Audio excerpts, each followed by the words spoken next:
America versus Europe, explained by maps. All right, this one came in as a recommendation, had no message attached to it. Don't really know what it's about. It's from a channel called IBX2Cat. I love these map videos, though. They're hilarious. I'm hoping we get a good coverage of both the US and Europe together. That would be fantastic. So, smash like button and let's dive in. Oh, I'm Soycat, and this is Europe as seen by Americans. Soycat? This, on the other hand... What do you say?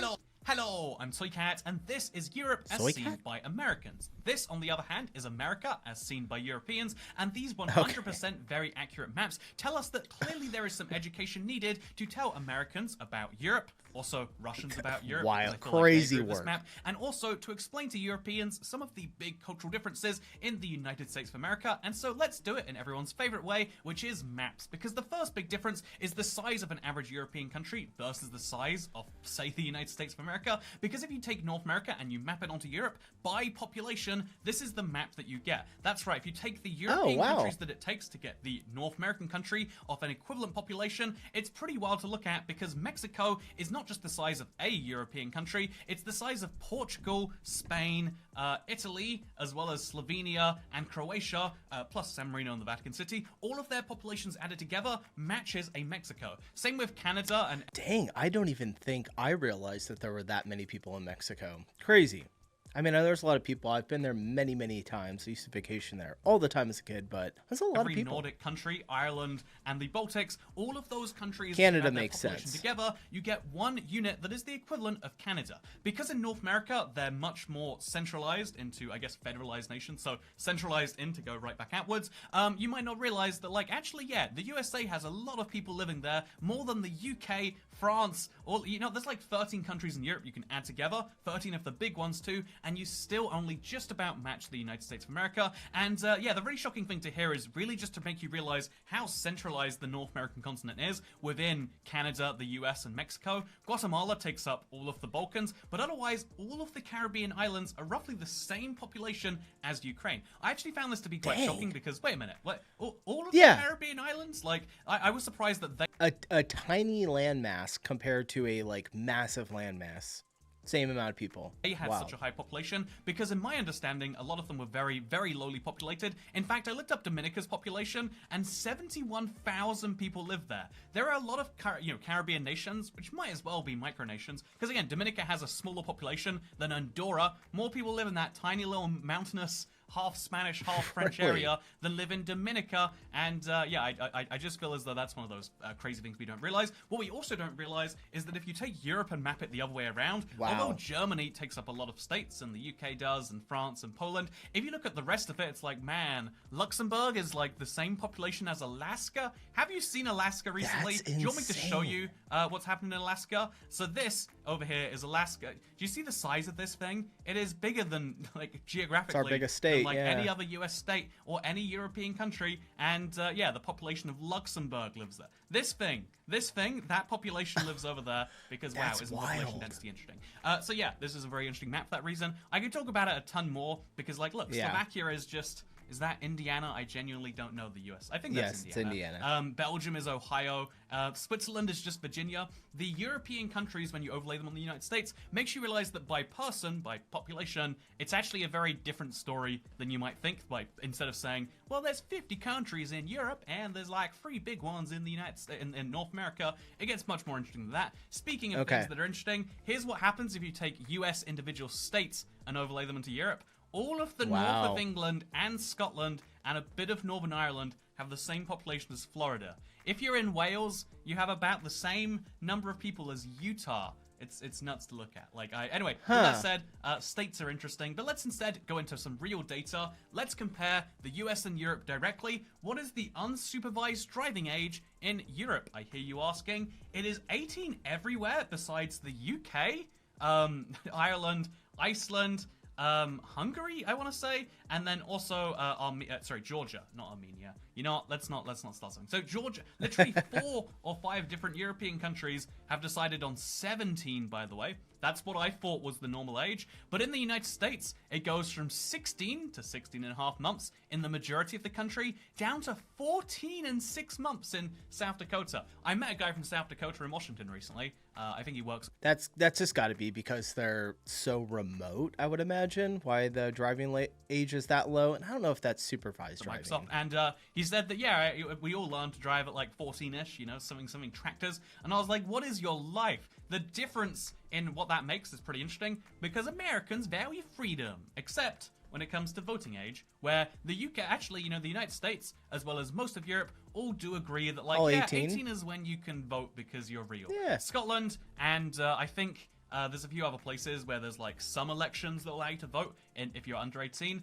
Same with Austria, allowing you to vote at 16, which is fascinating. Greece at 17. But in general, we all agree, Europeans and Americans, that the time that you get to decide things is when you're 18, unless it's when you're purchasing tobacco, in which case you better wait. I'm sorry, I'm going to stop doing my American accent. You better wait till you're 21 if you live in any of these 50 places. Whereas in Europe, everyone agrees that, yeah, once you're 18, wasn't always like you're that. an adult. We don't like you. In some cantons, it's apparently 16.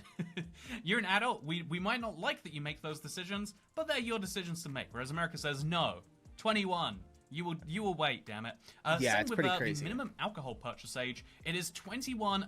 Federally speaking, it's actually technically speaking set by the state, but the federal government withholds highway funding if you don't set your drinking age to 21. Which, can I just mention how crazy and ridiculous that is, that like a country that claims to be, we're so federal and we get to make our own decisions as states, you don't get to make drinking age decisions, which is such a low-level decision to make. Anyway, as you can see... Well, technically, you just said it. They can, it's just they don't get federal funding for highways because the Highway Patrol has to do it. But I get where he's going. It is nuts. I think that, you know, if you're able to get drafted into your military, you should be able to buy alcohol or tobacco or vote. You know, like it doesn't make a lot of sense. Like, you're literally going to send me off to war, but I can't buy a beer. What? So weird. As a result, the drinking age is much lower in Europe, and so really the thing about American freedom is almost it's 18 you're looking everywhere. at these like, well, actually, besides driving a car, you know, the things where you can harm yourself, alcohol and tobacco, you don't get to do in America till later. But if you can potentially harm other people, do it at 14, or if we're being more realistic, 15 or 16. I would say the actual thing that defines why this is so much lower in the United States than in Europe. Partially, it's necessity. You need to drive around America. But also partially, it's that focus on economics, which is a much bigger driver and a much bigger unifier in the US than it is over here. I mean, all the talk of the stock market and economy should tell you that. But if you look at the Human Development Index, that gives you a real good clue as to like, oh yeah, well, the United States is a much more developed country as a result. I mean, you'd figure with all that not drinking, I mean, as we all know, economic development comes from drinking, smoking, and voting in national general elections, but not so much from driving, except actually, yeah, because of the economic factors that the United States spends a lot of time on. As a result, it's very, very blue up there. This is really cool how you broke all this down. HDI is a metric that doesn't focus so much on the economic side, so this is a metric that should heavily favor Europe, but even here you can see, yeah, only the northern bits of Europe are about the same as the US. Again, the fact that it stops at 0.925 when Norway is like the highest in the world is a tiny bit misleading there, but it still looks like, in general, if you're plopped down in a random place in the United States, you have a better, more developed life than anywhere in Europe. Unless you're born in, Alabama. Mississippi, in which case, no, sorry, that's Mississippi, try again next time. Next Speaking of things, by the way, what happened in this? Like, can someone explain to me what happened in the south of America? Give me like a long explanation, maybe stretch from like the American independence to now. Give me a good racial explanation, and could you do that for me in the comments? Thank you very much. With that said, there you go. All right. The string of asking for sarcastic explanations on deep, complex topics that are only going to start wars continues. Speaking of starting wars, if we use a more favorable metric, the one most people care about, because what do you care about HDI? You probably don't. You care about how good your life is and how many things that you can buy to make your life better. And a big part of that is going to be income-based, right? Because the more income you have, the more nice things you can buy. It's very hot in this room right now. I could buy air conditioning if I had money, but I live in the UK with an average salary of $22,603. That can't be... Oh, it's adjusted for PPP, which is... okay, I was crazy gonna say. low, but that's after tax. How old is this? Hold on. 3 years ago. Okay, we're looking at a little bit of outdated information, so keep that in mind, but we're still going to move forward. I guess so. High tax and education. Wow, man, there's a lot happening right here. But this is once you adjust for healthcare and education, spending in the US, the average salary is about $12,000 higher than in the UK, about $13,000. The US median income adjusted for PPP is $34,514. Yeah, this probably needs to be updated. And if you look at the rest of it, it's like, oh yeah, there's a big difference. The only countries in Europe which come close, or again, slightly beat Switzerland the and United Norway. States are Norway and Switzerland. The United States in general is a richer country, and the very top of the United States is even richer than that. It's crazy to anyone who's been a European who's worked at a multinational can confirm. When you speak to an American at the same company, you're like, wait, you're getting what salary? Really? And then they'll be like, but you guys get healthcare. And it's like, with the $100,000 extra, I could buy a whole ton of healthcare, I bet. Speaking of things that you could probably buy, what you can't buy in America is income, because that is the thing that you buy with. So this is a more accurate graph, in my opinion. Again, I because of its post-tax and post-social transfers and post-education healthcare expenses, most people measure themselves as the pre-tax salary, which makes no sense. Like, if there's a mandatory 40% coming out of your salary, like here in the UK, like surely you should measure yourself on after that. But no, we measure them pre that. No, everyone does pre. Just the pre that salary that everyone actually measures themselves on. It's like, yeah, actually, not only is there a big disparity in the US where like Puerto Rico's at less than 30,000, Mississippi's at 30 to 50,000. Like, man, there's some states doing not so well. What is this state? It looks like, look at the shape of that. That can't be a state. Jesus. That's Arkansas. For a moment there, I didn't even know the state. I was like, what is that? It's Arkansas. Right? Is that? No, that's Alabama. That's where Bill Louisiana. Clinton is from. What state is there? And looks like that. You know what? Let's go on a fact-finding mission. Oh, Arkansas. What a weird-looking state. Has anyone ever looked at Arkansas, like, for real? Like, I mean, no, is it called including Arkansas? Americans. It's got that serrated edge on the right. What the hell is going on here? Why is it slightly diagonal there? I've got lots of questions about Arkansas. One of those questions, though, is why are you down there at the bottom of the barrel with West Virginia and Mississippi? Anyway, but you can see that, like, oh yeah, in California, not Connecticut, Massachusetts and New Jersey, my God, is the average salary. Yeah, it's overweighted by a certain number of people, because I can tell you for sure, if you go to California or you go to New Jersey or Boston, the bad areas that are in these states are way worse than the bad areas that are in some of these states. It's just because they're, we're talking about income, but I really hope he covers crime, because crime would be interesting. Average general salary, high.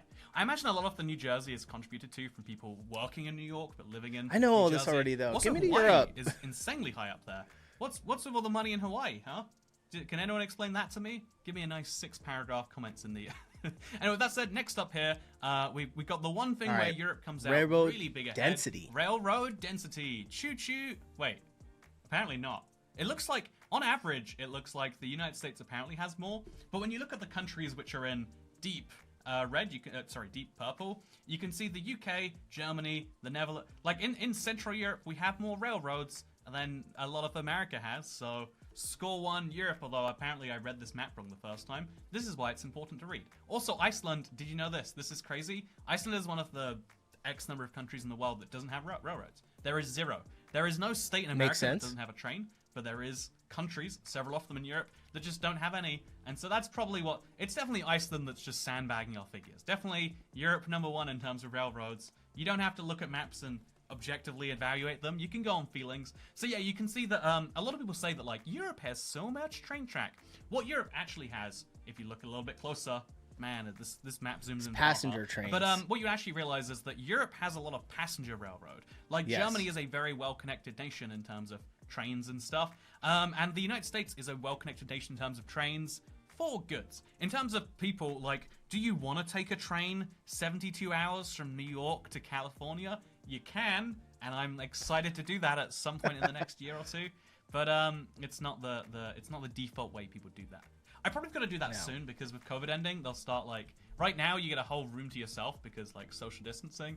But once we forget what social distancing means, That's it. I gotta make sure I get that done soon. Speaking of things I'm gonna do soon, I'm gonna leave to Thank America. God it's not 3 and so a years lot of ago. people might wonder, like, well, the salaries are high in the United States, but you know, insert bad thing here. Actually, if you look at the actual stats on the number of Americans who migrate, Europeans who migrate to the US versus Americans who migrate to Europe, the only countries where it's like even balanced is Switzerland and country. You know, it could be in Lithuania. I got them mixed up, and everyone was like, "You don't know geography, Toy Cat. If you mix up two countries, you're basically done." If you how dare anyone get Lithuania and Latvia confused? They're so wildly different. But again, I would like to remind you, Latvia is over here, and Lithuania is over here. They're the Nova Scotias and Quebecs of the. I honestly, Nova Scotia and like I don't know, New Brunswicks of the world. So you know what? I'm sorry, Lithuanians and Latvians, but everyone else, get out of here. I don't care about your opinions. But what I do care about is the fact that, yeah, it seems as though, even despite all of the things that Europeans like to say, that like, oh, we're so good over here, in general, there is a large migration, because the biggest factor that makes people move, I was thinking about this recently, because we looked up the number of, like, runners from that one region of Jamaica, that one region of Kenya. There is a huge number of them, and even in Jamaica, a huge number of people will move not to other Caribbean nations or to other areas around. They move to the US first, because that's the biggest opportunity for someone. And even in Europe, where our standards of living are some of the best in the world, right? Like, you know, the $22,000 a year is huge on a global standard. $29,000 a year is huge on the global level. But even then, having higher salaries, and in some industries it's a lot higher, is enough to make people migrate en masse. I'm actually, you know, like, I want to know the story of the reverse versions of all of these. Like Americans who moved to Russia, or Americans who moved to Georgia. I bet they just bought a flight to the wrong place and they're too embarrassed and they're like, well, I guess we're starting a new life here. Like, I want to hear the stories of those, because this is pretty crazy. crazy. Every single country, it is incredibly believable that this more is people emigrate from there to go to the United States, right? In my opinion. However, why do they emigrate if not for money? Because money is the easiest explanation. But what if the actual explanation is sunlight? Because the US is much lower down. Sunlight. I want to say it's lower down than the UK. Again, like the comparable equivalent is you get a lot more sunlight than you should get. The reason that it's lower down but not so much warmer is something about the continental. Whatever. The whole of Europe should be frozen. We got it, dude. Point, but we're lucky because we're near an ocean. And yeah, one interesting thing is if you look at sunlight, you can see that in Scotland, the Highlands, less than 1,200 hours of sunlight a year. That averages out to like 3 to 4 hours, less, you know, 3-ish hours a day. A lot of England gets maybe 4 to 5 hours a day, and then in the very south, you get 2,500 to 3,000 hours of sunlight a year, like 10 hours a day, just under 8 hours, something like that. Whereas, which is the very highest point in Europe, in Spain, which is where a lot of Europeans do move. If you're moving within the EU, or within Europe, let's say, I'd say Spain is perhaps the most common decision. I've heard that too, from what I've seen from like a lot of comments. Like most people, especially when I'm looking on the northern side of Europe, when they're like, oh, I want to move. If it's not like Australia, usually I hear Spain a lot, maybe like Italy a little bit. And it's probably just because you guys just want more sun, right? Because it's not as much sun there. Looking at the US, even the most northerly bits, Maine and Washington right here, are in the 2,000 to 2,500 range. They're in the same place as northern Spain, northern Italy, southern Italy, northern Greece, and that's the worst bits for sunlight. If you want a lot of sunlight, you can go to the US, because look how much they have over there. I was in Vegas, I can confirm. It was just always sunny. It didn't rain for 200 days in a row or something. I'm very confused by how that's possible geologically speaking, but I guess something desert. And it does make a lot of sense. You know what else matches my experience? This, the highest recorded temperature. The thing that I really value about Europe that I don't realize is that the temperature is very stable, especially the UK. The highest temperature we've had is somewhere between 35 to 39. Don't know if this is an old map. I feel like we had a 40-something day last summer. But the highest temperature that's been recorded in Nevada is 50 to 54. And the highest in California, in Death Valley almost certainly, I think they're the highest temperatures on Earth. 55 degrees Celsius. Or, if you're American, I've been there before. 131 degrees Fahrenheit. I've got to stop doing that accent. It's the worst thing. I'm sorry. You deserve better. No, do it, dude. It's but I'm fine. gonna keep giving it to you anyway.